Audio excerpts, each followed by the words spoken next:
The Rose Bowl, it is almost here. And living in LA, I could already feel the Utah fans in droves coming to Southern California for the first time for this historic game. Of course, they'll be playing Ohio State. We'll be there covering it all on the Pac-12 networks. And when I look at this game, and the first thing I think about is the spectacular season that Utah has had.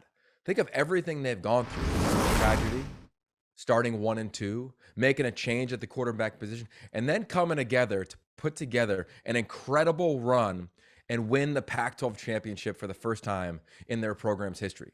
And a big reason why they do it, yes, it's their quarterback, Cam Rising. If they want to win the Rose Bowl, Cam Rising is going to have to play one of his most efficient games. I'm talking about deep play action passes down the field, the Britton Covey, the litany of tight ends. Hand the ball off to Tavion Thomas and the QB run game.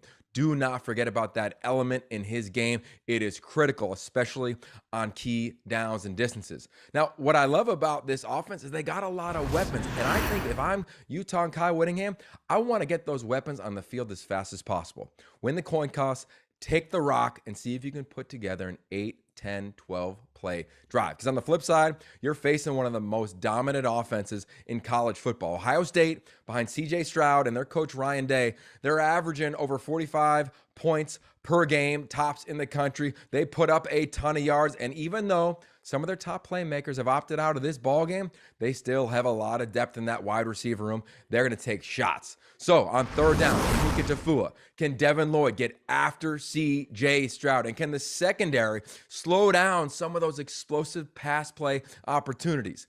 If so, I think this game comes down to the final few drives and which team can out execute. If I'm picking, you know where I'm going. The Utah Utes. And if they win, they will finish this season, in my eyes, in the top 5 and have the most momentum in the history of their program heading into next season. And we'll be there to cover it all. I cannot wait. 6:30 Pacific, right after the game, we have our post-game show. Ashley Adamson will be hosting it. I'll be there. We'll have coaches, we'll have players, and I bet we'll probably work in a couple fans as well, as they have the opportunity to celebrate their first victory in the history of the Rose Bowl.